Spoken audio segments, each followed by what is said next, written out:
지금 저한테 시비 거시는 거예요? 오지연 씨의 목소리가 로비 전체에 울려 퍼졌어요. 사람들이 하나둘 돌아보기 시작했습니다. 차별이 아니라 뭐예요? 같은 업무인데 사람 보고 다른 곳으로 보내는 게 요즘 이런 분들 정말 많아요. 자기가 중요한 사람인 줄 아는 분들. 동료 직원이 킥킥거리며 거들었어요. 그냥 점검 기사잖아요. 근데 무슨 대단한 사람인 것처럼 웃음소리가 터져 나왔습니다. 박선우 팀장이 비웃듯 말했어요. 지금 협력업체분들이 정말 많거든요. 순서는 지키셔야죠. 제 손이 떨렸어요. 73년을 살아오면서 이런 모욕은 처음이었습니다. 저 사람 때문에 우리가 기다려야 해? 나이 먹으면 왜 저렇게 고집이 세지? 사방에서 비난이 쏟아졌어요. 저는 완전히 고립됐습니다. 눈가에 뜨거운 것이 맺혔어요. 하지만 그들은 몰랐어요. 제가 누구인지, 이 병원과 어떤 관계인지를 말이에요. 이야기를 시작하기 전에 구독과 좋아요를 부탁드립니다. 구독과 좋아요는 영상 제작에 많은 도움과 힘이 됩니다. 안녕하세요. 저는 윤정호라고 합니다. 올해로 73살이 되었죠. 수도권 외곽에 있는 대형 종합병원에서 야간 시설 점검 일을 하고 있어요. 새벽 2시 복도를 걷는 제 발걸음은 여전히 묵직합니다. 낡은 작업복 주머니에서 열쇠가 째랑거리는 소리가 적막한 병원을 가릅니다. 형광등 불빛 아래로 긴 그림자가 따라오네요. 오늘도 어김없이 시작된 야간 근무였습니다. 아무도 모르죠. 이 병원 지하 2층에 설치된 최첨단 MRI와 CT 장비들이 제가 무상으로 공급한 것이라는 걸요. 그 장비들의 유지보수 계약까지 평생 보장해뒀다는 것도 말입니다.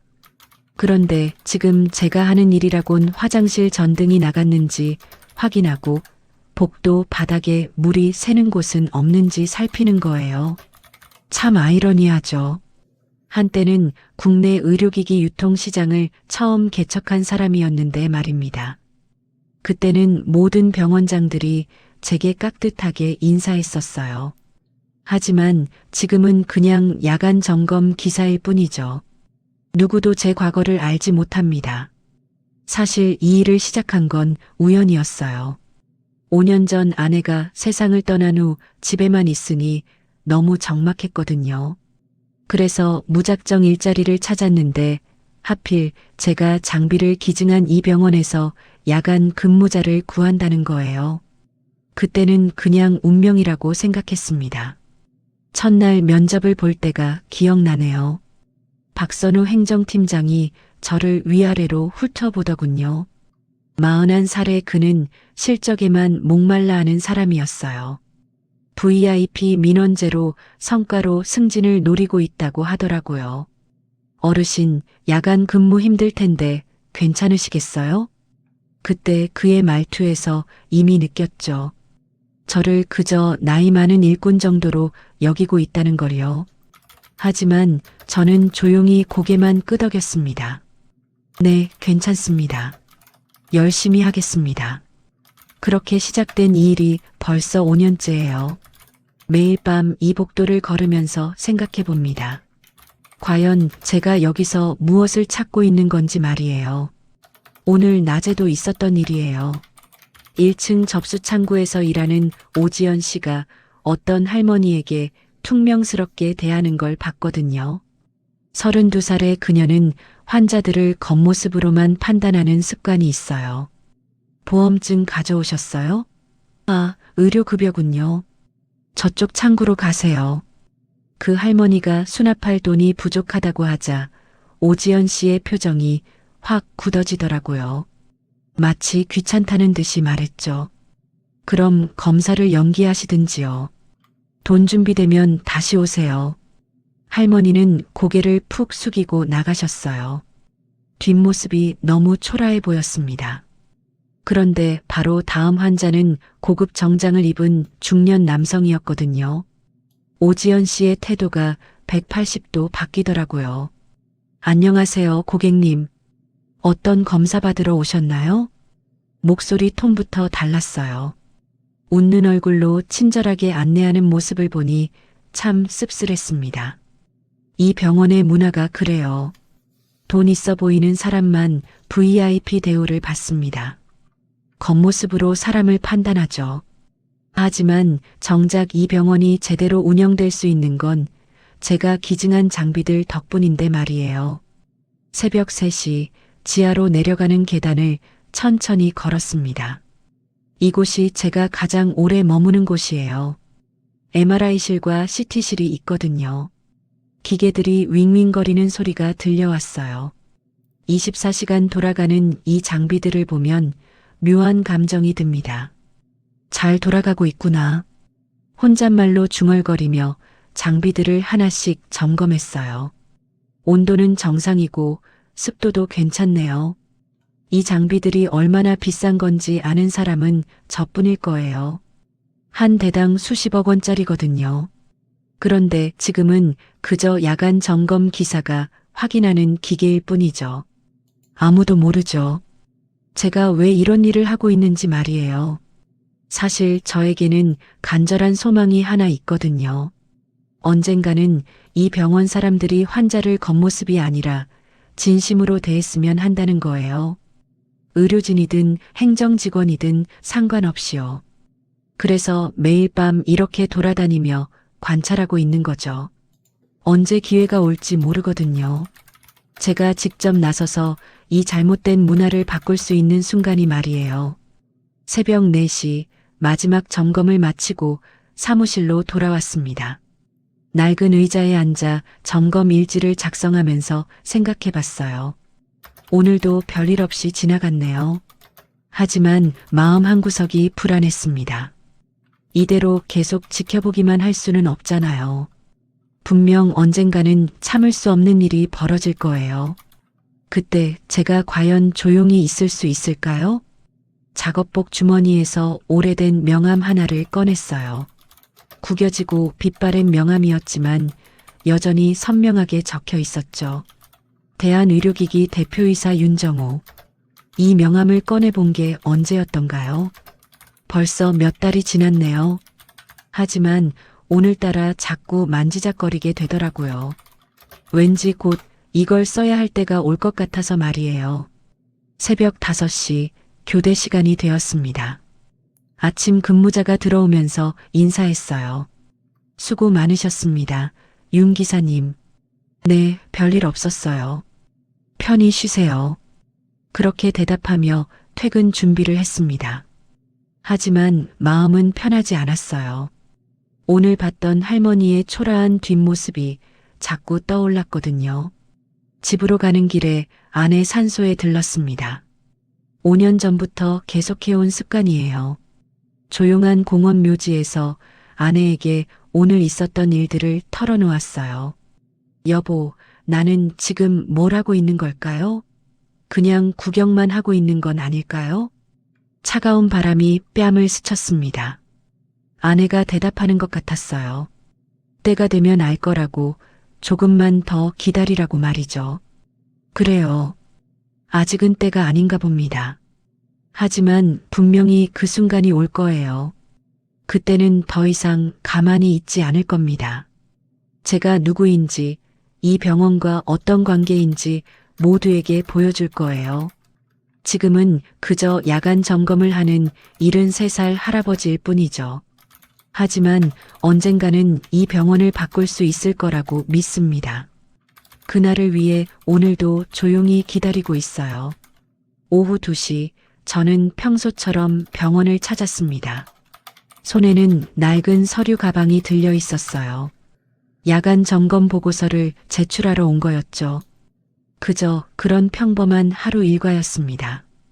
병원 정문을 지나 로비로 들어서자 익숙한 풍경이 펼쳐졌어요. 사람들이 분주하게 오가고 있었고 아이 울음소리와 발걸음 소리가 뒤섞여 웅성거렸죠. 저는 천천히 걸으며 주위를 둘러봤습니다.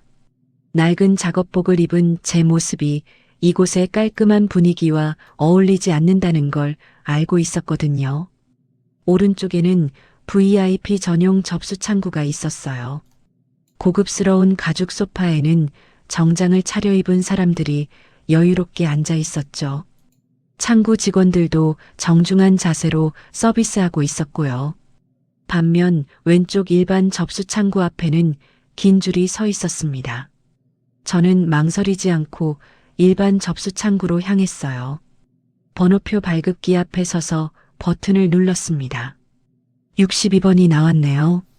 현재 진행 번호는 31번이었어요. 오늘도 빨리 보고서만 제출하고 가야지. 혼잣말을 하며 플라스틱 의자에 앉았습니다. 제 앞에 30명 정도가 기다리고 있었어요.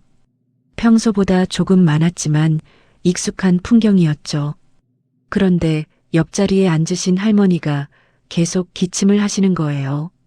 70대 후반으로 보이는 분이었는데 얼굴이 많이 창백하셨거든요.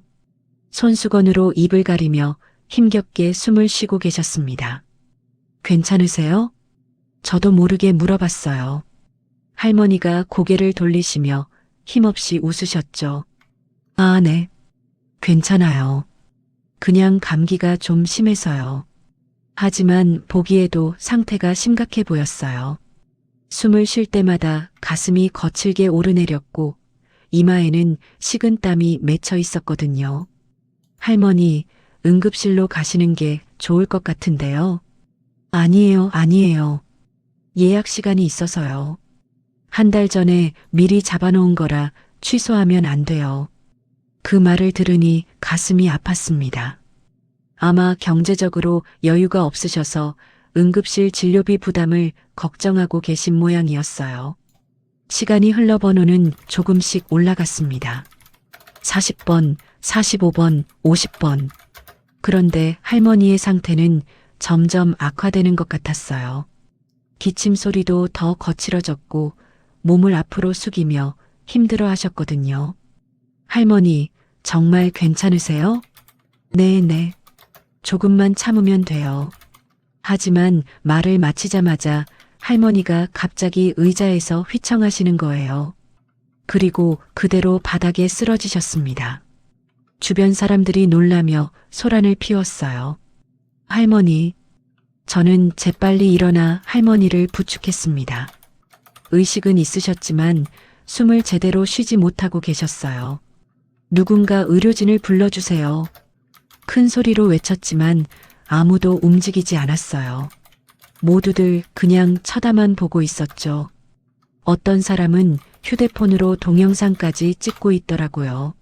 할 수 없이 제가 직접 접수 창구로 뛰어갔습니다. 여기 환자분이 쓰러지셨는데요. 빨리 의료진 좀 불러주세요. 접수 창구에 있던 오지연 씨가 귀찮다는 표정을 지었어요. 지난밤 야간 근무 때 봤던 그 직원이었죠. 번호 순으로 기다리시라고 했잖아요. 급하면 응급실로 가세요. 지금 응급 상황이라고요. 할머니가 숨을 못 쉬고 계세요. 응급실은 1층 끝쪽이에요. 거기로 데리고 가시면 돼요. 차가운 대답이었습니다. 마치 자신과는 상관없는 일이라는 듯한 태도였어요. 저는 할 말을 잃었습니다. 그런데 바로 그때 VIP 창구에서 일하던 다른 직원이 뛰어왔어요. 어떻게 된 거예요? 할머니가 쓰러지셔서요. 의료진이 필요해요. 알겠습니다. 제가 바로 연락드릴게요. VIP 창구 직원은 즉시 내선 전화를 걸었어요. 그런데 오지연 씨가 불쾌한 표정으로 중얼거렸습니다. VIP도 아닌데 뭘 그렇게 호들갑을 떠는지 모르겠네. 그 말이 제 귀에 똑똑히 들렸어요. 순간 가슴이 뜨거워졌지만 꾹 참았습니다. 지금은 할머니가 더 중요했거든요. 다행히 의료진이 빠르게 도착했고 할머니는 휠체어에 실려 응급실로 옮겨졌습니다. 제가 함께 따라갔어요. 할머니, 괜찮으세요? 고맙습니다. 정말 고마워요. 할머니가 약하게 제 손을 잡으셨어요. 그런데 응급실에서도 문제가 생겼습니다. 보험증과 신분증 가져오셨나요? 네, 여기 있어요. 할머니가 가방에서 의료급여증을 꺼내셨어요. 그러자 간호사의 표정이 미묘하게 변했습니다. 의료급여시군요. 잠시만 기다려주세요. 그리고 다른 간호사와 무언가 이야기를 나누더라고요. 목소리는 작았지만 제 귀에 들렸어요. 또 의료급여네. 오늘 벌써 몇 번째야. 진짜 부담스러워. 검사도 많이 하고 싶어 하고. 저는 참을 수 없었어요. 다가가서 물었습니다. 지금 뭐라고 하신 거예요? 아니에요. 잠깐 업무 얘기를 한 거예요. 환자 앞에서 그런 말씀하시는 게 맞나요? 간호사들이 당황하며 서로 눈치를 보더라고요. 그때 담당 의사가 와서 할머니를 진료했습니다. 폐렴 초기 증세가 있으시네요. 입원하셔야 할 것 같은데요. 입원이요? 비용이 얼마나 나올까요? 할머니가 걱정스러운 표정으로 물으셨어요. 의사는 대충 설명했지만 할머니 표정이 어두워지는 게 보였죠. 좀 생각해 볼게요. 할머니, 건강이 더 중요하잖아요. 제가 말했지만 할머니는 고개를 저으셨어요. 아들이 건설 현장에서 일하는데 요즘 일거리가 없어서요. 병원비까지 내기엔 힘들어요. 그 말을 듣는 순간 가슴이 미어졌습니다. 돈 때문에 치료를 포기하려는 거였어요. 잠시 후 할머니의 아들이라는 분이 급하게 뛰어왔어요. 40대 중반쯤 되어 보이는 분이었는데 시멘트 가루가 묻은 작업복을 입고 계셨거든요. 아마 공사 현장에서 급히 온 모양이었어요. 어머니, 어떻게 되신 거예요? 아들아, 미안해. 갑자기 숨이 안 쉬어져서 입원하시라고 하는데 비용 때문에 고민이시더라고요. 제가 상황을 설명해 드렸어요. 아들분의 얼굴이 어두워졌습니다. 얼마나 나와요? 한 일주일 정도면 200만 원 정도 나올 것 같은데요. 간호사가 대답했어요. 아들분이 깊은 한숨을 쉬셨죠. 어머니, 일단 입원하세요. 돈은 제가 어떻게든 해볼게요. 아니야, 괜찮아.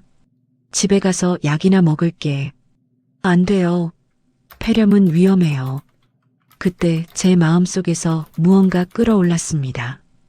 이 병원에서 VIP 환자들은 별관에서 최고급 서비스를 받는데 정작 도움이 필요한 사람들은 돈 때문에 치료조차 제대로 받지 못한다니요. 제가 도와드릴게요. 네. 모든 사람이 저를 쳐다봤어요. 저도 놀랐습니다. 제 입에서 그런 말이 나올 줄 몰랐거든요. 병원비는 제가 내겠습니다.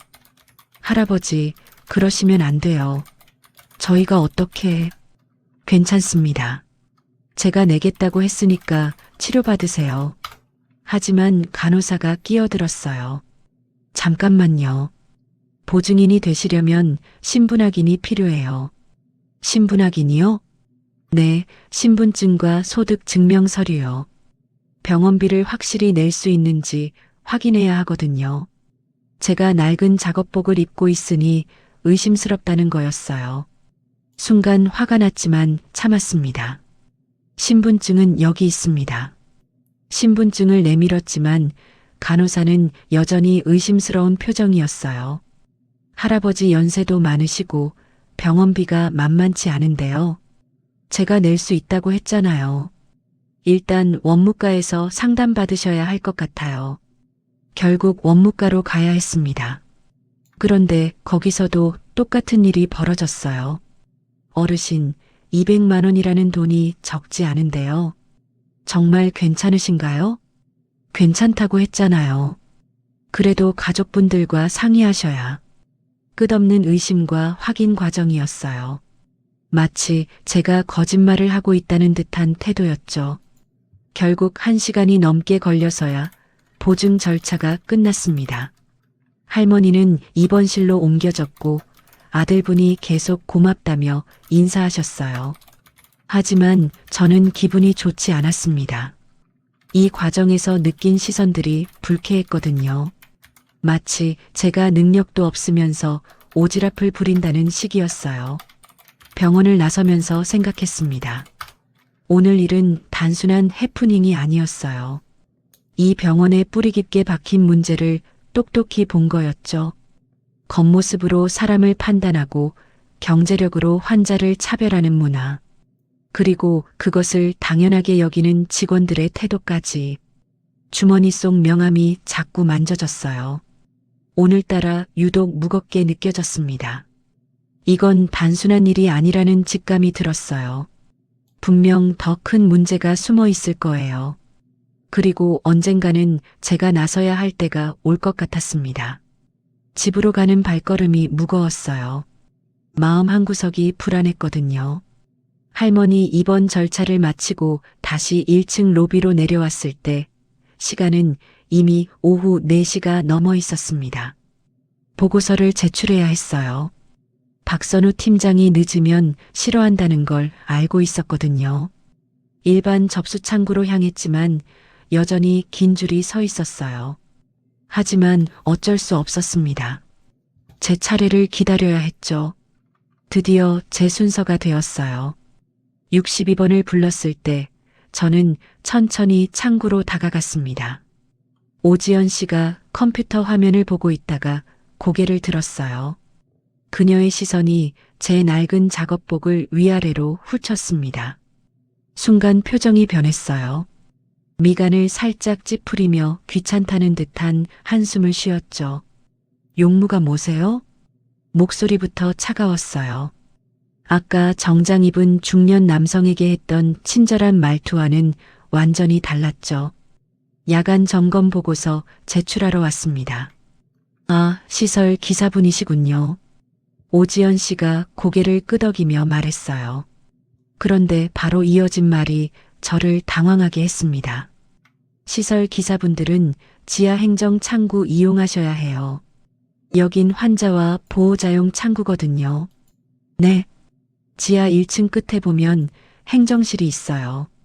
거기서 처리받으세요. 저는 잠깐 멍했어요. 5년 동안 계속 이 창구에서 보고서를 제출해 왔는데 갑자기 지하로 가라는 거였어요. 보고서 하나만 전달하면 됩니다. 박선우 팀장님께 드리는 거예요. 그래도 규정은 지켜주셔야죠. 오지연 씨가 한숨을 크게 쉬었어요. 그리고 제 뒤에 서 있던 젊은 여성을 손짓으로 불렀습니다. 잠시만요. 뒤에 계신 분 먼저 처리하고 말씀드릴게요. 제가 아직 서 있는데도 다음 사람을 부른 거였어요. 저는 어리둥절했습니다. 제가 먼저였는데요. 어르신, 지하로 가시라고 했잖아요. 여기서는 처리 안 돼요. 그러면서 제 뒤에 보호자에게는 밝은 미소를 지었어요. 어떻게 오셨어요? 완전히 다른 사람이 된 것 같았어요. 저는 그 자리에서 움직일 수가 없었습니다. 뭔가 잘못되고 있다는 걸 알았거든요. 주변에서 웅성거리는 소리가 들렸어요. 사람들이 하나둘 저를 쳐다보기 시작했습니다. 왜 안 가지? 들었잖아. 지하로 가라고 했는데. 요즘 나이 드신 분들이 고집이 세서. 속삭이는 목소리들이 제 귀에 들렸어요. 얼굴이 뜨거워졌습니다. 하지만 저는 그 자리를 떠날 수가 없었어요. 잠깐만요. 제가 조용히 말했습니다. 5년 동안 계속 이 창구에서 보고서를 제출해 왔습니다. 갑자기 지하로 가라고 하시는 이유가 뭔가요? 오지연 씨의 표정이 더욱 굳어졌어요. 규정이 바뀌었어요. 시설 관련 업무는 지하에서 처리하게 됐다고요. 언제 바뀐 규정인가요? 그런 거 일일이 다 설명해 드려야 해요? 목소리에 짜증이 섞여 있었어요. 그러면서 제 뒤에 선 보호자들을 힐끗 쳐다봤습니다. 다른 분들도 기다리고 계시니까 빨리 처리해 주시면 안 될까요? 그때 뒤에서 누군가 말했어요. 아저씨, 그냥 지하로 가요. 우리도 급해요. 다른 사람도 거들었어요. 맞아요. 직원이 안 된다고 하는데 왜 계속 우기세요? 사방에서 시선이 쏠렸어요. 마치 제가 민폐를 끼치고 있다는 듯한 분위기였습니다. 저는 깊은 숨을 쉬었어요. 이 상황에서 더 이상 버틸 수도 없었고 뒤에 기다리는 사람들에게 피해를 줄 수도 없었거든요. 알겠습니다. 지하로 가겠습니다. 하지만 오지연 씨는 거기서 끝내지 않았어요. 다음부터는 미리 확인하고 오세요.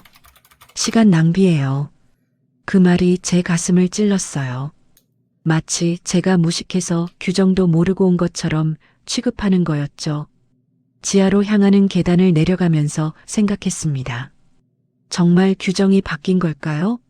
아니면 그냥 제 모습이 보기 싫어서 쫓아낸 걸까요? 지하 1층 끝에 있다는 행정실을 찾아갔어요. 작은 사무실이었는데 50대 여직원 한 분이 앉아 계셨습니다. 안녕하세요. 야간 점검 보고서 제출하러 왔습니다. 아, 윤정우 기사님이시죠? 어떻게 여기까지 내려오셨어요? 위에서 이곳으로 가라고 해서요. 이상하네요. 보고서는 원래 1층에서 봤는데요. 제가 예상한 대로였어요. 규정이 바뀐 게 아니라 오지연 씨가 저를 내쫓은 거였죠.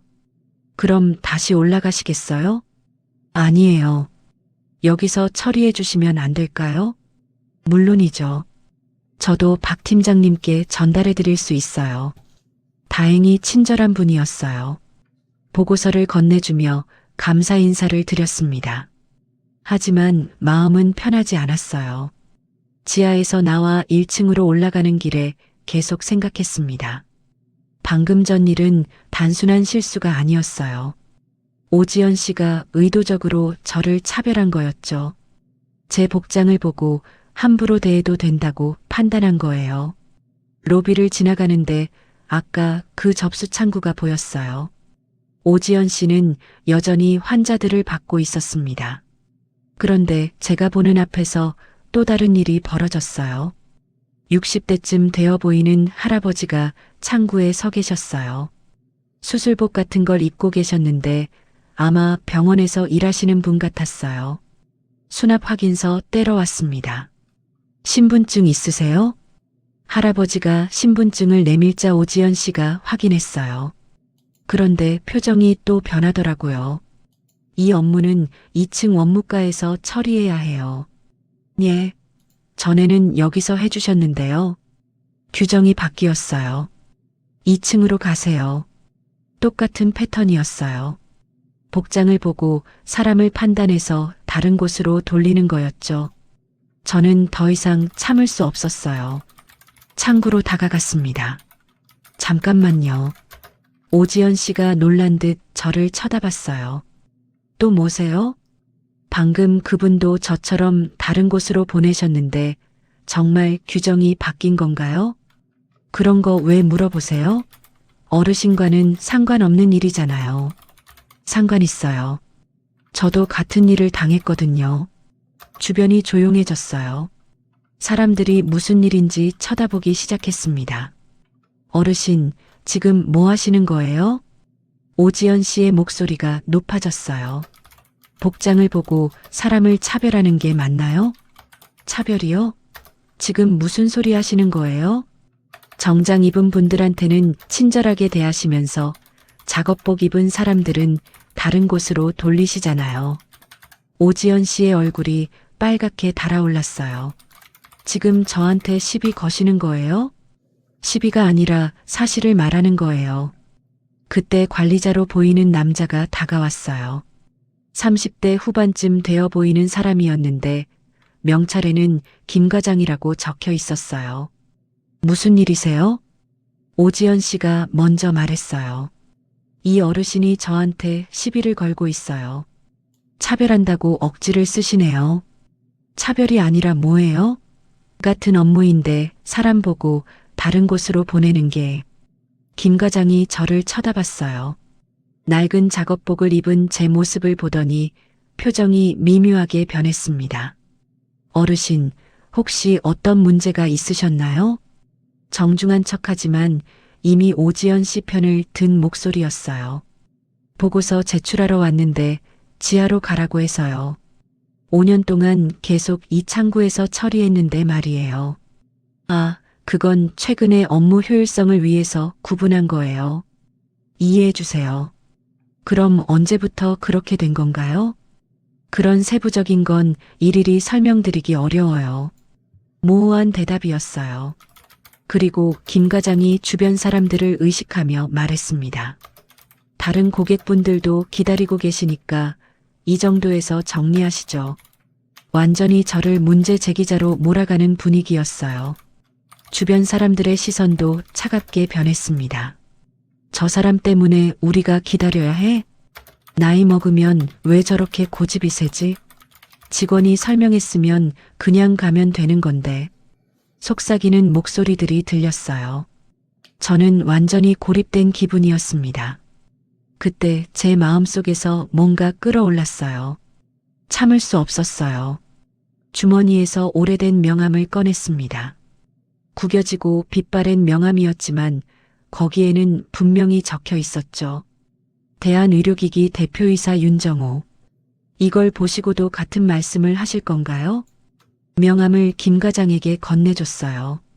그가 명함을 받아보더니 표정이 변했습니다. 이게 뭐죠? 제 명함이에요. 이 병원 지하 2층에 있는 MRI와 CT 장비 모두 제가 무상으로 기증한 겁니다. 주변이 갑자기 조용해졌어요. 오지연 씨도 당황한 표정으로 저를 쳐다봤습니다. 5년 동안 여기서 야간 점검 일을 하면서 조용히 지켜봤어요. 하지만 오늘 본 일들은 참을 수가 없네요. 김 과장이 명함을 자세히 들여다봤어요. 그리고 휴대폰으로 뭔가 검색하기 시작했습니다. 잠깐만요. 확인해 보겠습니다. 몇 분 후 그의 얼굴이 창백해졌어요. 아마 인터넷으로 제 이름을 검색해 본 모양이었습니다. 죄송합니다. 몰라봐서가 문제가 아니에요. 사람을 겉모습으로 판단하는 게 문제죠. 오지연 씨는 아직도 상황을 파악하지 못하고 있었어요. 과장님, 저 사람이 누구예요? 김 과장이 당황하며 대답했어요. 이분이 우리 병원 주요 장비를 기증해 주신 분이세요. 그제서야 오지연 씨의 얼굴이 하얗게 질렸어요. 하지만 저는 더 이상 그들의 반응을 보고 싶지 않았어요. 명함을 다시 받아들고 돌아섰습니다. 앞으로는 모든 환자를 똑같이 대해주셨으면 좋겠어요. 병원을 나서면서 뒤돌아보지 않았습니다. 하지만 가슴은 여전히 무거웠어요. 결국 제 정체를 밝혔지만 이것이 과연 좋은 선택이었을까요? 5년 동안 지켜온 평범한 일상이 이제는 불가능해진 것 같았거든요. 집으로 가는 길이 유난히 어둡게 느껴졌습니다. 제가 명함을 보여준 후 로비의 분위기가 이상하게 변했어요. 사람들이 수군거리기 시작했고 김 과장과 오지연 씨는 당황한 기색이 역력했죠. 그런데 바로 그때 익숙한 목소리가 들렸습니다. 여기서 무슨 소동이에요? 박선우 행정팀장이었어요. 41세의 그는 언제나 완벽하게 다림질된 정장을 입고 다녔죠. 오늘도 마찬가지였어요. 회색 양복에 반짝이는 구두, 그리고 자신감 넘치는 걸음걸이로 다가왔습니다. 김 과장이 급히 그에게 다가가서 뭔가 속삭였어요. 박 팀장의 시선이 저에게 향했습니다. 그리고 제 낡은 작업복을 훑어보더니 미간을 살짝 찌푸렸어요. 윤정호 기사님이시죠? 네, 그렇습니다. 상황을 들어보니 오해가 있었던 것 같은데요. 정중한 말투였지만 어딘가 형식적이었어요. 마치 빨리 이 상황을 정리하고 싶다는 듯한 기색이 역력했죠. 오해가 아니라 분명한 차별이었어요. 제가 차분하게 말했지만 박 팀장은 고개를 살짝 저었습니다. 기사님, 저희도 병원 운영이 쉽지 않아서요. 요즘 VIP 환자들의 불만이 많거든요. 그것과 제가 당한 일이 무슨 상관이 있나요? 병원 이미지 관리 때문에 관계자 출입을 통제하고 있습니다. 이해해 주세요. 관계자 출입 통제라는 말에 저는 당황했어요. 5년 동안 매일 드나들던 곳에서 갑자기 관계자라고 분류된 거였죠. 팀장님, 제가 이 병원 장비 관련해서 말을 끝까지 하지도 못했어요. 박 팀장이 손을 들어 제 말을 막았거든요. 잠깐만요, 기사님. 그리고 비웃듯이 말했어요. 지금 협력업체분들이 정말 많거든요. 다들 비슷한 말씀을 하시는데 순서는 지키셔야죠. 협력업체. 그 단어가 제 가슴을 찔렀어요. 마치 제가 떠버리는 하청업체 직원 정도로 취급하는 거였죠. 제가 협력업체가 아니라. 아니에요, 기사님. 야간 점검 업무도 결국 용역이잖아요. 박 팀장의 말에 주변 사람들이 고개를 끄덕였어요. 그럴듯하게 들렸나 봐요. 용역업체든 뭐든 상관없이 질서는 지켜야 하는 거예요. 오지연 씨가 거들었어요. 아까 전까지 당황해하던 모습은 온데간데 없이 사라져 있었죠. 저는 할 말을 잃었어요.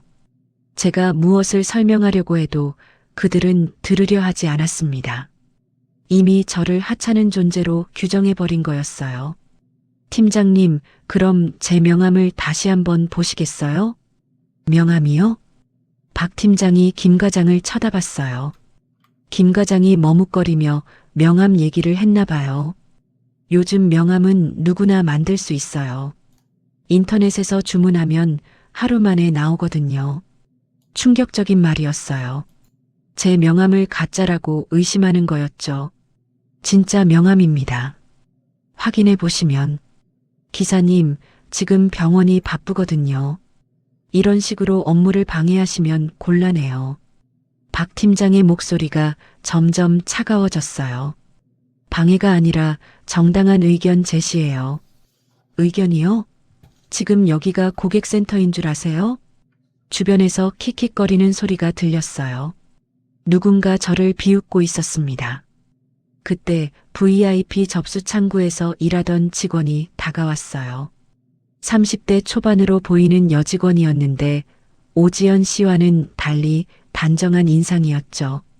팀장님, 저분이 아까 응급 상황에서 환자분을 도와주셨는데요. 응급 상황이요? 네, 할머니가 쓰러지셨을 때 의료진을 부르시고 병원비까지 대신 내주셨어요. 잠깐 분위기가 누그러지는 것 같았어요. 하지만 박 팀장의 반응은 예상과 달랐습니다. 아, 그런 일이 있었군요. 하지만 그것과 지금 상황은 별개예요. 별개라니요? 병원비를 대신 내주신 건 고마운 일이지만 그렇다고 병원 규정을 무시할 수는 없죠. 저는 어이가 없었어요. 선행을 했다고 인정하면서도 여전히 저를 골칫거리로 취급하는 거였거든요. 규정이라는 게 뭔가요? 사람을 겉모습으로 판단하는 것도 규정인가요? 기사님은 지금 감정적으로 대응하고 계세요. 차분히 생각해 보세요. 감정적이라는 말에 저는 더욱 화가 났어요. 정당한 문제 제기를 감정적이라고 치부하는 거였죠. 감정적인 게 아니라 사실을 말하는 거예요. 그럼 증거가 있나요? 차별받았다는 증거 말이에요. 박 팀장이 도전적으로 물었어요. 주변 사람들이 모두 저를 쳐다보고 있었습니다. 증거요? 네, 구체적인 증거 없이는 병원을 비방하는 걸로 받아들여질 수 있어요. 법적 대응까지 암시하는 말이었어요. 저는 몸이 떨렸습니다. 그때 오지연 씨가 끼어들었어요. 저는 규정대로 했을 뿐이에요. 시설 관련 업무는 지하에서 처리하라고 했던 거예요. 맞아요. 우리도 다 봤어요. 뒤에 서 있던 보호자들이 오지연 씨 편을 들었어요. 규정 설명해 줬는데 계속 우기시더라고요. 나이 드신 분이 너무 고집이세요. 우리는 언제까지 기다려야 해요? 사방에서 비난이 쏟아졌어요. 저는 완전히 고립된 기분이었습니다. 박 팀장이 만족스러운 표정으로 고개를 끄덕였어요. 보시다시피 다른 분들도 같은 생각이세요. 규정을 지켜달라고 한 게 잘못인가요? 규정이 언제 만들어진 건지 알 수나 있을까요? 제가 마지막으로 물었어요. 하지만 박 팀장은 시계를 쳐다보며 말했습니다. 지금 시간이 늦어서요. 자세한 건 내일 업무 시간에 문의하시죠. 완전히 무시하는 거였어요. 더 이상 상대할 가치가 없다는 듯이 말이죠. 기사님, 오늘은 이 정도에서 정리하시죠. 다른 고객분들도 기다리고 계시니까요. 최후 통첩이었어요. 더 이상 이곳에 머물 수 없다는 뜻이었죠. 저는 주변을 둘러봤어요. 모든 사람이 저를 쳐다보고 있었습니다. 그런데 그 시선들이 차가웠어요. 마치 제가 민폐를 끼치는 고집 센 노인이라는 듯이 말이에요. 가슴이 무너지는 것 같았어요. 73년을 살아오면서 이런 모욕을 당해본 적이 없었거든요. 젊었을 때는 모든 병원장들이 저에게 고개 숙여 인사했었어요. 제가 공급한 장비로 병원이 돌아갔으니까요. 하지만 지금은 야간 점검 기사라는 이유로, 낡은 작업복을 입었다는 이유로 이런 취급을 받고 있었습니다. 알겠습니다. 저는 조용히 고개를 끄덕였어요. 더 이상 여기서 버틸 수 없었거든요. 그럼 실례하겠습니다. 돌아서서 걸어가는데 뒤에서 속삭이는 소리가 들렸어요. 저런 사람들 때문에 병원 분위기가 안 좋아져. 맞아. 요즘 노인분들이 너무 권리의식이 강해.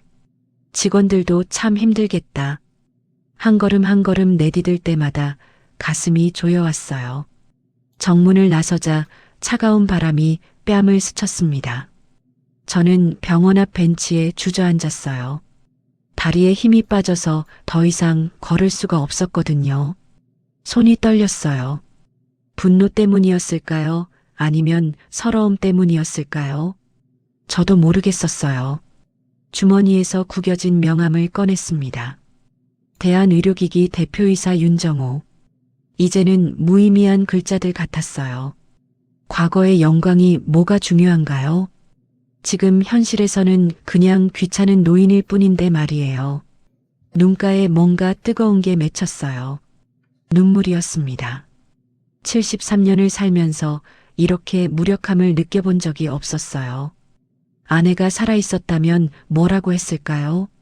아마 당신 참지 말고 당당하게 말해라고 했을 거예요. 하지만 아내는 이제 없었어요. 혼자서 모든 걸 감당해야 했습니다. 한참을 그렇게 앉아 있었어요. 지나가는 사람들이 저를 쳐다봤지만 신경 쓰지 않았어요. 지금 당장은 아무것도 할 기력이 없었거든요. 그런데 문득 아내가 했던 말이 떠올랐어요.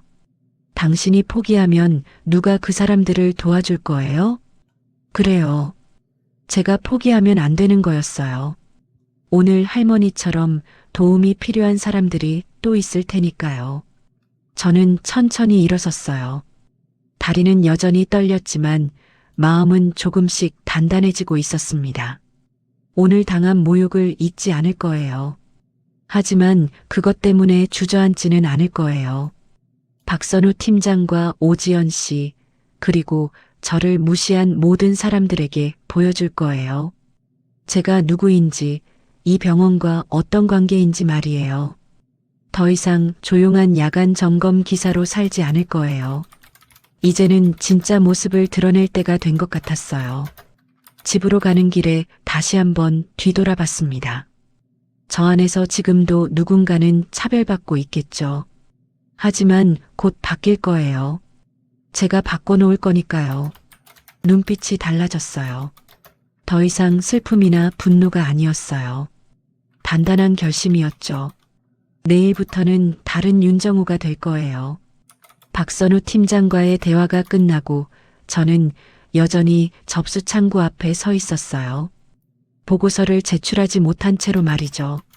주변 사람들의 시선이 아직도 저에게 머물러 있었습니다. 그런데 오지연 씨가 옆에 있던 동료 직원에게 뭔가 말하기 시작했어요.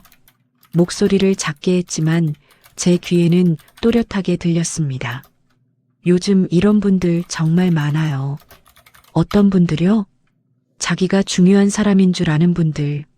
명함까지 내밀면서 설치시더라고요. 동료 직원이 저를 힐끗 쳐다보며 고개를 끄덕였어요. 아, 그런 분들 있죠. 예전에 뭔가 했다고 자랑하시는. 맞아요. 그냥 점검 기사잖아요. 근데 무슨 대단한 사람인 것처럼. 웃음기가 섞인 목소리였어요. 다른 직원들도 킥킥거리며 제 쪽을 쳐다봤습니다. 제 손이 떨리기 시작했어요.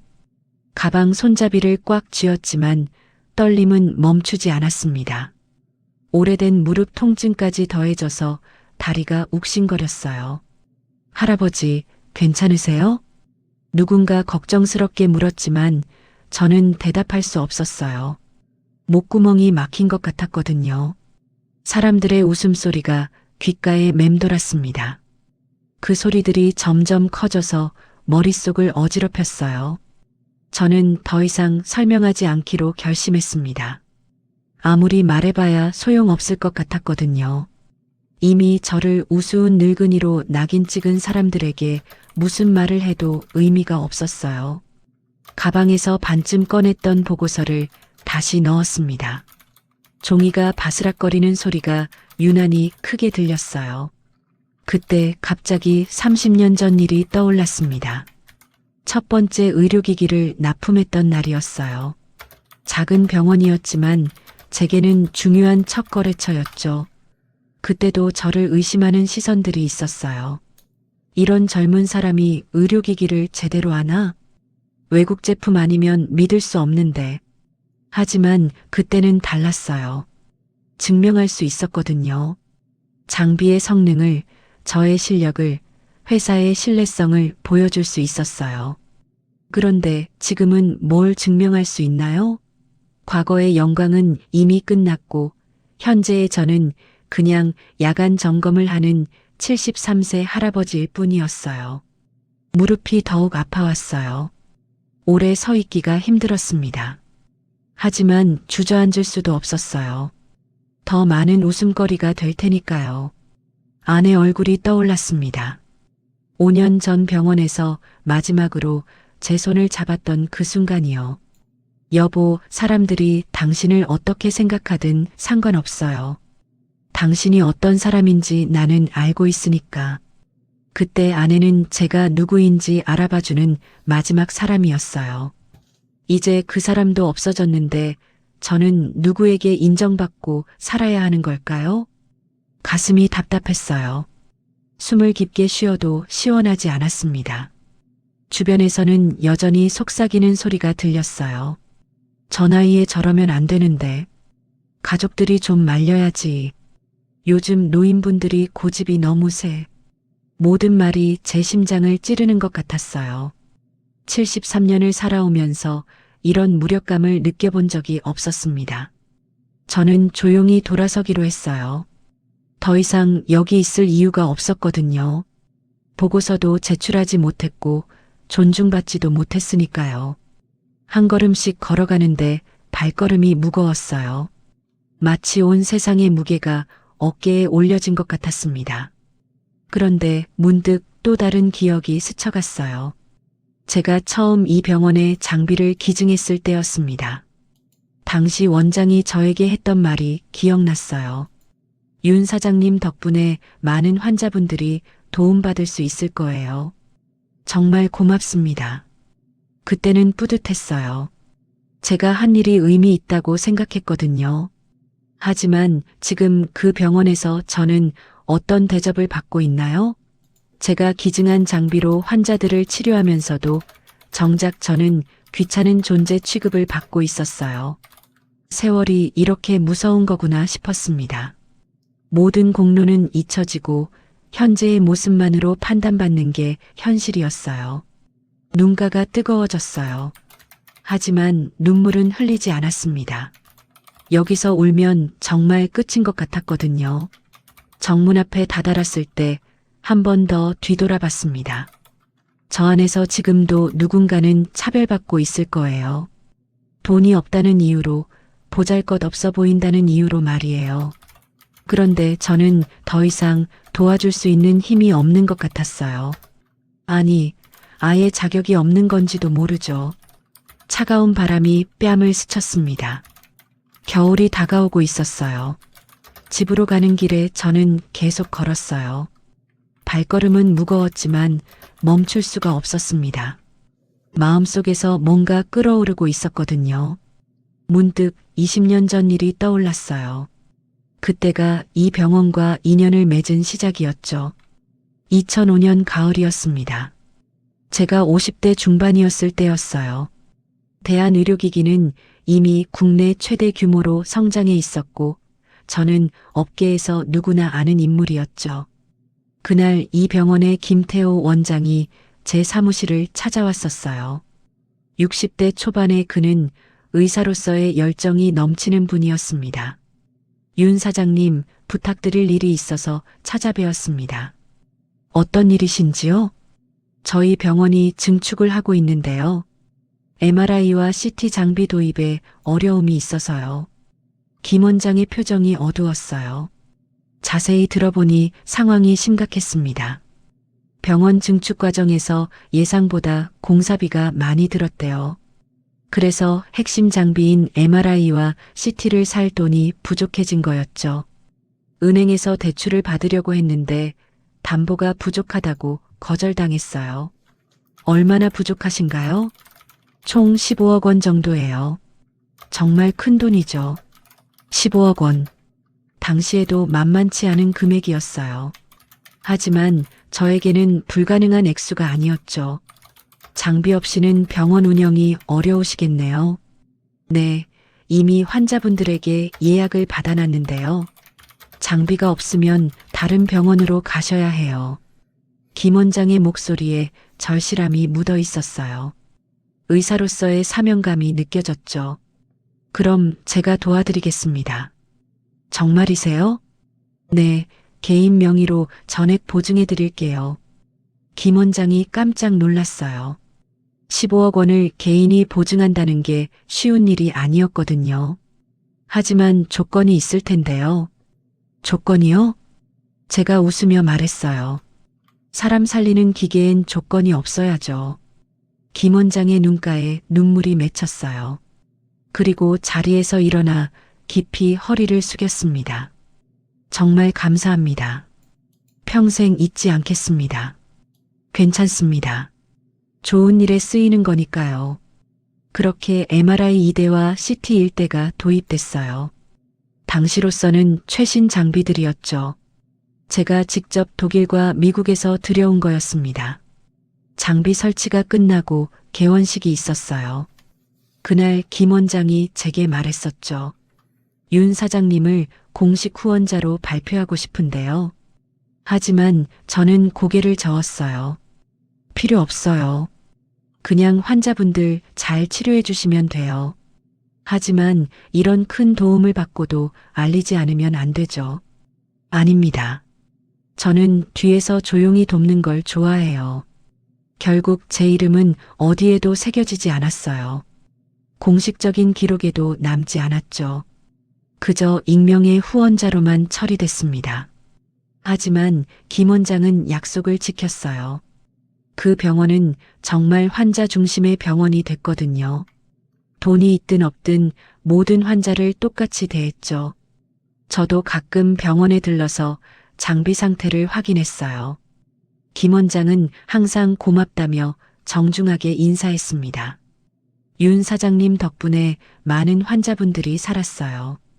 그게 제가 바라던 거예요. 그런 관계가 10년 넘게 이어졌어요.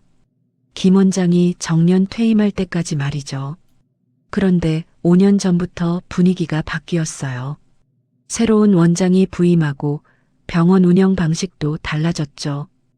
VIP 시스템이 도입되고 수익성 중심의 경영이 시작됐어요.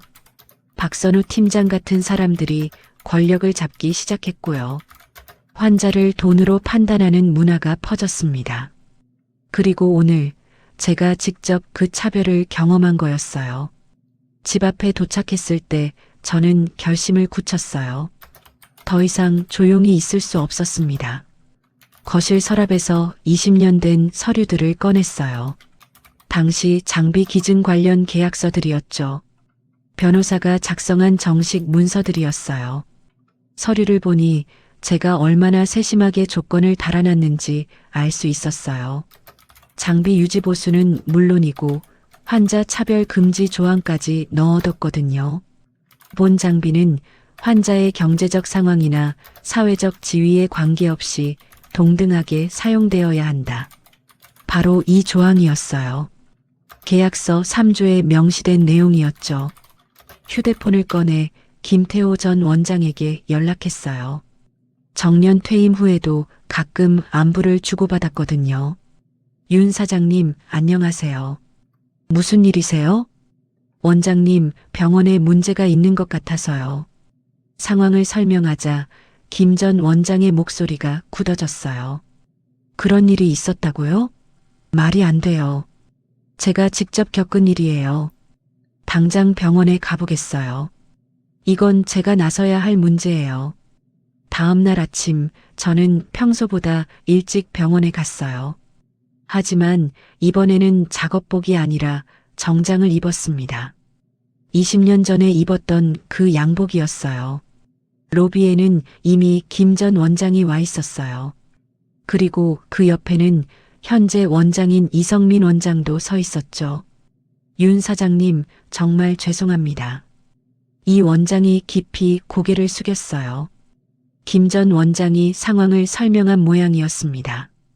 괜찮아요. 하지만 재발 방지가 중요하죠.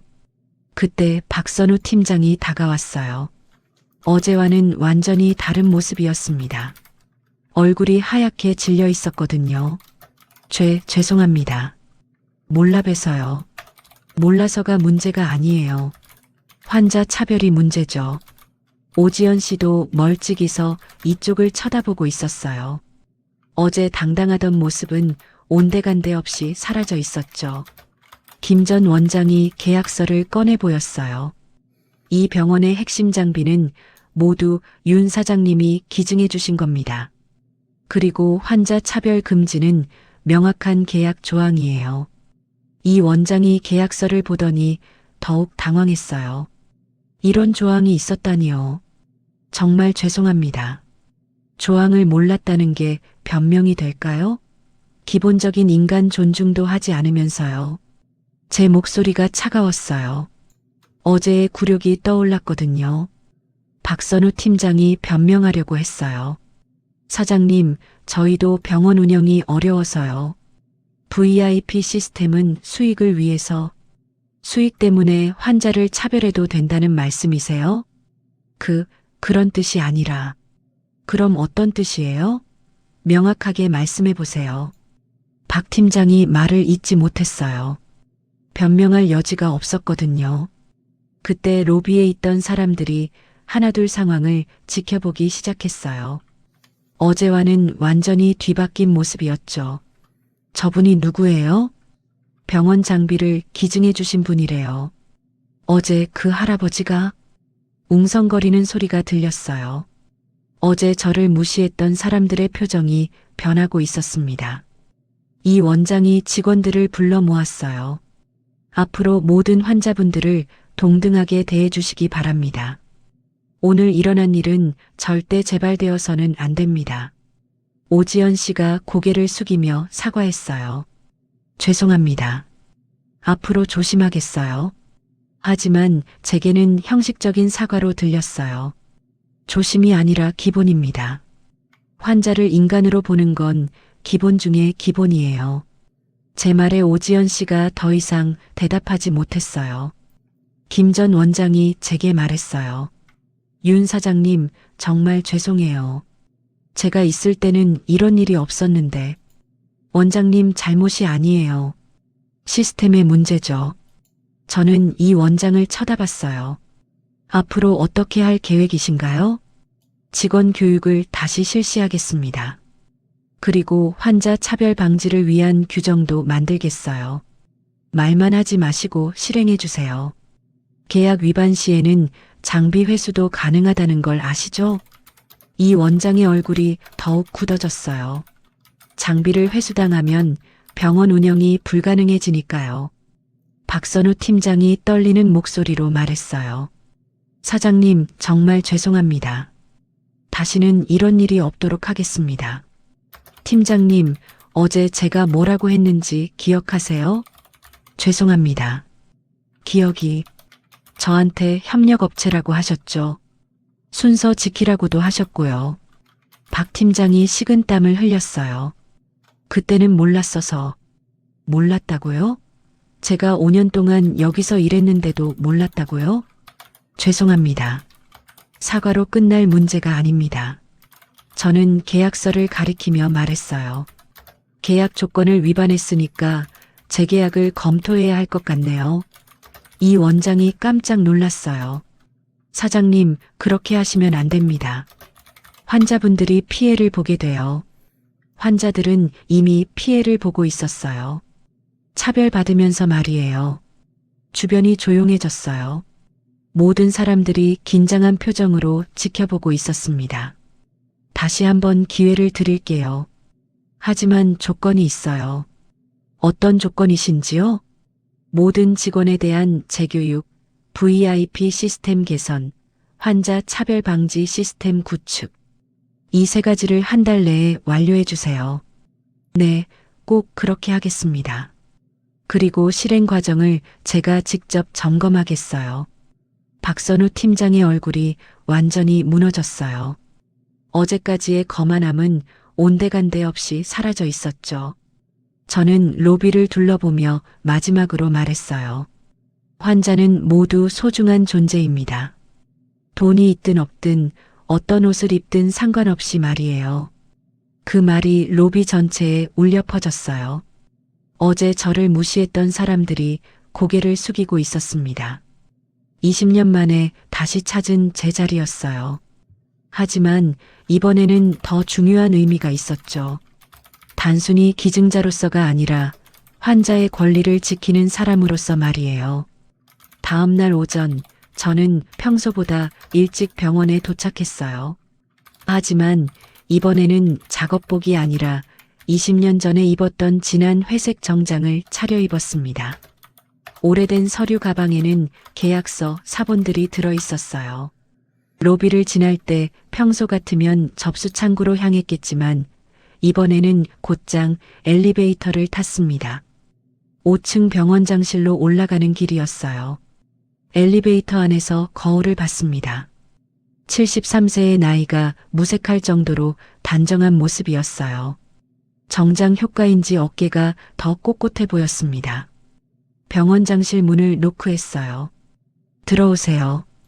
이성민 병원장이 앉아 있었습니다. 50대 초반의 그는 의사가운 위에 넥타이를 매고 있었어요. 제가 들어서자 고개를 들었죠. 어떻게 오셨나요? 이성민 원장님, 처음 뵙겠습니다. 윤정우입니다. 제가 명함을 건네자 이 원장이 받아봤어요. 그리고 의아한 표정을 지었죠. 대한의료기기요? 무슨 일로 오셨는지요? 이 병원과 관련된 중요한 일입니다. 저는 가방에서 계약서, 사본을 꺼내 그의 책상 위에 내려놓았어요. 20년 된 문서였지만 복사해서 가져온 거라 선명했습니다. 이 원장이 계약서를 들춰보더니 얼굴이 굳어졌어요. 이게 뭡니까? 이 병원 지하 2층에 있는 MRI 2대와 CT 1대, 모두 제가 기증한 장비들이에요. 네. 이 원장이 깜짝 놀랐어요. 계약서를 자세히 들여다보기 시작했습니다. 15억 원 상당의 장비를 무상으로. 네, 그렇습니다. 20년 전 일이죠. 하지만 기록에는 익명 기증자로만. 제가 원한 거였어요. 이름을 알리고 싶지 않았거든요. 이 원장의 손이 떨렸어요. 계약서 3조를 읽고 있었습니다. 환자 차별 금지 조항이 있네요. 네, 제가 특별히 넣은 조건이에요. 모든 환자를 동등하게 대해야 한다는 거죠. 그런데 왜 갑자기? 어제 제가 직접 차별을 당했습니다. 상황을 차근차근 설명했어요. 오지연 씨의 태도, 박선우 팀장의 무시, 그리고 주변 사람들의 시선까지 모든 걸 말했습니다. 이 원장의 얼굴이 점점 창백해졌어요. 정말 죄송합니다. 그런 일이 있었다니. 사과보다는 해결이 중요해요. 이런 일이 재발되지 않도록 말이에요. 네, 당장 조치를 취하겠습니다. 이 원장이 내선 전화를 걸었어요. 박 팀장님, 지금 당장 로비로 내려와 주세요. 그리고 접수 직원들도 모두 불러주세요. 전화를 끊고 저를 쳐다봤습니다. 함께 내려가시겠어요? 네, 그래야겠네요. 엘리베이터를 타고 1층으로 내려갔어요. 이 원장의 표정이 경직되어 있었습니다. 계약서를 손에 꼭 쥐고 있었거든요. 로비에 도착하자 박선우 팀장이 이미 와 있었어요. 그 옆에는 오지연 씨와 다른 접수 직원들도 서 있었죠. 모두 무슨 일인지 모르겠다는 표정이었습니다. 무슨 일로 불러주셨나요? 박 팀장이 물었어요. 그러다가 제 모습을 보더니 눈이 커졌습니다. 어제 네, 어제 그 야간 점검 기사입니다. 제가 차분하게 말했어요. 오지연 씨도 저를 알아보고는 당황한 기색을 보였습니다. 이 원장이 계약서를 들어 올렸어요. 여러분, 중요한 말씀을 드리겠습니다. 로비에 있던 다른 사람들도 하나둘 주목하기 시작했어요. 이분은 윤정우 사장님입니다. 이 병원의 존립을 가능하게 하신 분이에요. 네. 박 팀장이 어리둥절해 했어요. 우리 병원의 핵심 장비인 MRI와 CT 모두 이분이 20년 전에 기증해 주신 겁니다. 그럴 리가. 오지연 씨가 중얼거렸지만 이 원장이 계약서를 보여줬어요. 여기 계약서가 있습니다. 15억 원 상당의 장비를 무상으로 기증하신 거예요. 박 팀장이 계약서를 보더니 얼굴이 하얗게 질렸어요. 그런데 윤 사장님이 어제 여러분에게 차별을 당하셨다고 합니다. 로비 전체가 조용해졌어요. 어제 저를 무시했던 사람들의 시선이 모두 제게 향했습니다. 차별이라니요? 박 팀장이 떨리는 목소리로 물었어요. 복장을 이유로 다른 곳으로 돌려보내고 협력업체라고 무시했다고 하네요. 그건 계약서 3조를 보세요. 환자 차별 금지가 명시되어 있어요. 이를 위반한 거죠. 이 원장의 목소리가 엄중했어요.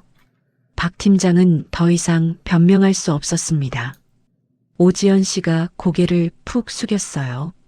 죄송합니다. 몰랐어서. 몰랐다고요? 5년 동안 매일 보고서를 제출하러 오신 분을 몰랐다고요? 이 원장의 질책에 오지연 씨는 대답하지 못했어요. 저는 조용히 말했습니다. 몰라서가 문제가 아니에요. 사람을 겉모습으로 판단한 게 문제죠. 정말 죄송합니다. 박 팀장이 깊이 고개를 숙였어요. 어제까지의 거만한 태도는 온데간데 없었습니다. 사장님, 어떻게 하면 될까요? 이 원장이 조심스럽게 물었어요. 계약 해지를 걱정하는 모습이었죠. 직원 재교육을 실시해 주세요. 환자 차별 방지 교육을 말이에요. 네, 당장 시작하겠습니다. 그리고 VIP 시스템을 개선해야 해요. 서비스 차별화는 좋지만 인간적인 차별은 안 돼요. 알겠습니다. 그때 컴퓨터 모니터에 뭔가 뜨더라고요. 이 원장이 확인해 보니 제 이름이 최초 계약자로 표시되어 있었어요. 시스템에도 기록이 있네요. 윤정우 사장님, 최초 계약자. 주변 사람들이 웅성거렸어요. 저분이 그 윤정우 사장님이야? 대한의료기기 창립자 말이야? 어제 우리가 속삭이는 소리들이 들렸어요. 어제 저를 무시했던 사람들의 표정이 완전히 바뀌었습니다. 김 과장도 멀찍이서 이 상황을 지켜보고 있었어요. 어제 오지연 씨 편을 들었던 그 사람이었죠. 윤 사장님, 정말 죄송했습니다. 김 과장이 다가와서 사과했어요. 앞으로는 이런 일이 없도록 하겠어요. 저는 모든 직원들을 둘러보며 말했습니다. 여러분, 환자는 모두 소중한 존재예요. 돈이 많든 적든 어떤 옷을 입든 상관없이 말이에요. 네, 명심하겠습니다. 이 원장이 대답했어요. 그리고 제가 앞으로도 이 병원의 상황을 지켜보겠어요. 더 이상의 차별은 없어야 합니다. 당연하죠. 정기적으로 보고드리겠어요. 저는 계약서를 다시 받아들었어요. 이 계약서는 아직 유효해요. 조건을 지켜주시면 계속 협력하겠습니다. 네, 꼭 지키겠습니다. 박 팀장이 마지막으로 말했어요. 사장님, 어제 일은 정말 죄송했어요. 앞으로는 절대 그런 일이 없도록 하겠습니다. 말보다는 행동으로 보여주세요. 네, 그렇게 하겠습니다. 로비를 떠나면서 뒤돌아봤어요. 모든 사람들이 저를 바라보고 있었습니다. 하지만 어제와는 완전히 다른 시선이었어요. 존경과 죄송함이 섞인 눈빛이었죠. 엘리베이터를 기다리는데 한 할머니가 다가왔어요. 어제 제가 도와드렸던 그분이었습니다. 어머, 어제 그 할아버지세요? 네, 맞아요. 몸은 좀 어떠세요? 덕분에 잘 치료받았어요. 그런데 오늘 보니까 할머니가 주변을 둘러보며 말했어요. 직원들이 완전히 달라졌어요. 어제까지만 해도 퉁명스럽던 사람들이 오늘은 너무 친절하더라고요. 다행이네요. 할아버지가 뭔가 하셨나 봐요. 정말 고마워요. 할머니가 깊이 인사하고 가셨어요. 그 모습을 보니 뿌듯했습니다. 변화는 이미 시작된 것 같았어요. 오늘부터 이 병원의 분위기가 달라질 거예요. 모든 환자가 동등하게 대접받는 곳으로 말이죠. 집으로 가는 길에 아내 산소에 들렀어요. 묘석 앞에 앉아서 오늘 있었던 일들을 털어놓았습니다. 여보, 드디어 해냈어요. 20년 만에 제 목소리를 낸 거예요. 차가운 바람이 불었지만 마음은 따뜻했어요. 오랫동안 참아왔던 답답함이 시원하게 풀린 기분이었거든요. 조용히 사는 것도 좋지만 때로는 목소리를 내는 것도 필요하네요. 아내가 대답하는 것 같았어요. 잘했다고, 그렇게 살라고 말이에요. 내일부터는 또 다른 일상이 시작될 거예요. 하지만 이제는 당당할 수 있을 것 같았습니다. 제가 누구인지, 어떤 가치를 지키며 살아야 하는지 분명해졌거든요. 조용한 사람이 가장 큰 사람이라는 말이 있어요. 오늘 그 의미를 다시 한번 깨달았습니다. 그로부터 일주일 후 변화가 시작됐어요. 박선우 팀장은 보직에서 해제됐습니다. 이성민 원장의 결정이었어요. 환자 차별에 대한 책임을 져야 한다는 거였죠. 그는 일반 직원으로 내려가서 다시 업무를 배우게 됐어요. 오지연 씨는 고객 응대 재교육을 받았습니다. 한 달간의 집중 교육 후에 야간 접수로 부서가 바뀌었어요. 낮 시간 환자들과의 접촉을 줄이고 기본 소양을 다시 쌓으라는 뜻이었죠. 제가 이성민 원장에게 단 하나의 조건을 제시했어요. VIP 기준을 바꿔주세요. 어떻게 바꾸면 될까요? 차량이나 복장, 직함이 아니라 태도로 판단하세요. 예의 바른 환자가 진짜 VIP예요. 그렇게 하겠습니다. 그 후 3개월이 지났습니다. 오늘도 저는 병원을 찾았어요. 하지만 이번에는 작업복이 아니라 평상복을 입었습니다. 회색 스웨터에 편한 바지, 그리고 운동화를 신었어요. 더 이상 야간 점검 일을 하지 않게 됐거든요. 대신 이제는 병원 운영 자문 역할을 하고 있었어요. 일주일에 2번씩 와서 환자 서비스 상태를 점검하는 거였죠. 로비에 들어서자 분위기가 확연히 달라진 게 느껴졌어요. 직원들의 표정이 밝았고 환자들도 편안해 보였습니다. 일반 접수 창구로 향했어요. 여전히 일반 창구를 이용했습니다. VIP 창구는 정말 필요한 분들을 위한 거니까요. 새로운 접수 직원이 저를 보더니 자리에서 일어났어요. 어르신, 안녕하세요. 앉아서 천천히 말씀해 주세요.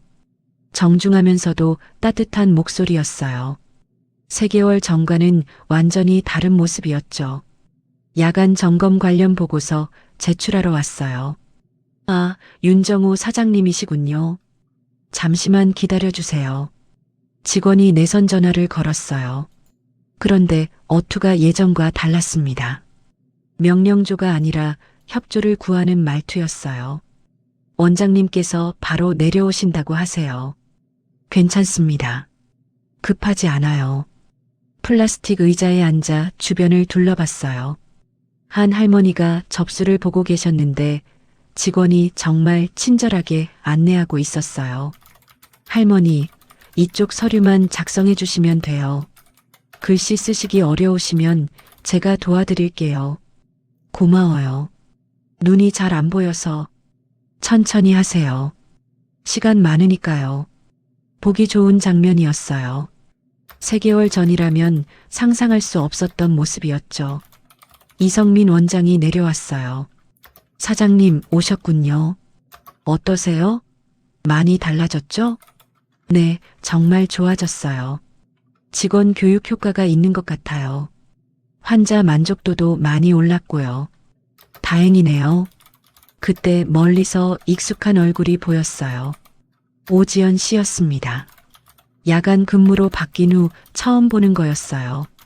그녀가 저를 보더니 조심스럽게 다가왔어요. 사장님, 안녕하세요. 오지연 씨, 어떻게 지내세요? 덕분에 많은 걸 배우고 있어요. 정말 죄송했어요. 이제 와서 사과는 필요 없어요. 앞으로 잘하시면 돼요. 네, 꼭 그렇게 하겠어요. 오지연 씨의 표정이 많이 부드러워졌어요. 3개월간의 재교육이 그녀를 바꾼 것 같았습니다. 박선우 전 팀장도 보였어요. 지금은 일반 직원으로 일하고 있었죠. 그도 저에게 조심스럽게 인사했습니다. 사장님, 그동안 잘 지내셨어요? 네, 잘 지냈어요. 박 씨는 어떠세요? 많은 걸 배우고 있어요. 현장에서 직접 환자분들을 만나니까 이전에 몰랐던 게 많더라고요. 그렇게 배우는 게 중요해요. 네, 알겠습니다. 그도 예전의 거만함은 온데간데 없이 사라져 있었어요. 보고서 제출을 마치고 로비를 둘러봤습니다. 환자들의 표정이 밝았어요. 직원들도 진심으로 서비스하는 모습이었고요. VIP 창구도 달라졌어요. 이제는 돈이 아니라 정말 도움이 필요한 분들을 우선으로 안내하고 있었거든요. 임산부, 거동 불편한 분들, 응급환자 가족들이 주로 이용했습니다.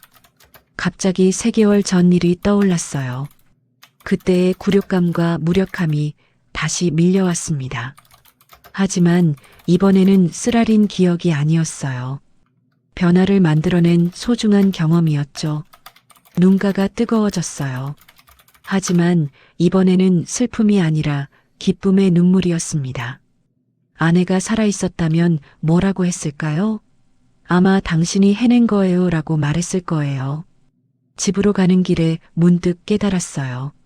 존엄은 드러내는 것이 아니라 지켜내는 거라는 걸 말이에요.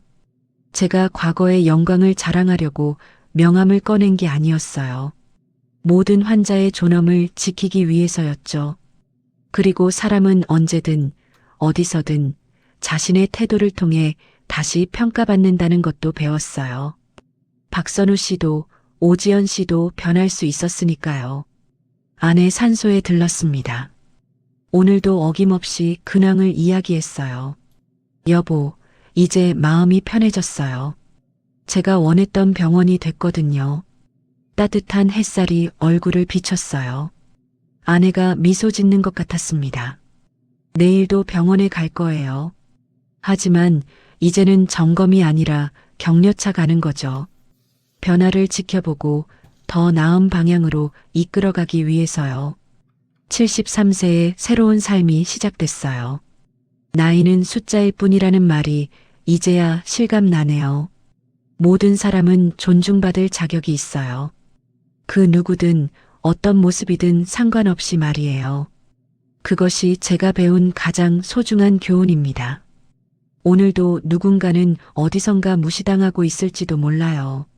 하지만 포기하지 마세요. 변화는 언제나 가능하니까요. 저처럼요. 그럼 오늘 이야기는 여기까지입니다. 영상을 시청해주신 모든 분들 고맙습니다. 저는 AI 나레이션 사연 읽는 펭귄이었습니다. 구독과 좋아요 부탁드립니다. 감사합니다.